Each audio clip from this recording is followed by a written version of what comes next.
শীতের পড়ন্ত বেলা মাঠের চারপাশ দর্শকে পরিপূর্ণ। দেশপ্রেমে উজ্জীবিত হয়ে বুকে হাত রেখে ফুটবলারদের কণ্ঠে জাতীয় সঙ্গীত। এরপর শুরু হয় ম্যাচের পুরোটা সময় দুদলেই আক্রমণাত্মক ফুটবল খেলে, কিন্তু গোলের দেখা পায়নি। খেলা নিষ্পত্তি হয় টাই ব্রেকারে। জানি দুদলের খেলোয়াড়দের সঙ্গে উপস্থিত দর্শকের মাঝেও দেখা দেয় রোমান্স। শেষ পর্যন্ত টাই ব্রেকারে 4-3 গোলের ব্যবধানে খাজুরিয়া ফুটবল একাডেমিকে হারিয়ে চ্যাম্পিয়ন হয় ব্যাচ 19। মাঠ ভর্তি হাজারো দর্শকের সামনে খেলতে পেরে দারুণ খুশি দুদলের খেলোয়াড়রা। এই ফাইনাল ম্যাচটা খুবই সুন্দর আয়োজন হয়েছে। এত দর্শকের মধ্যে খেলার আনন্দটাই অন্যরকম। খুব ভালো আয়োজন করছে। ইনশাআল্লাহ প্রথম উদ্বোধনী ম্যাচে আমরা খেলছি, ফাইনালে আমরা খেলছি। এদিকে এমন একটি সফল আয়োজনে আগামী দিনে আরও বড় আসরের পথ তৈরি হয়েছে।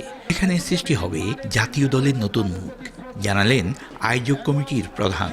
আর এ ধরনের ফুটবল আসরের কারণে মাদক এবং মুঠোফোনের আসক্তি থেকে দূরে থাকবে যুব সমাজ, জানালেন আমন্ত্রিত অতিথিরা।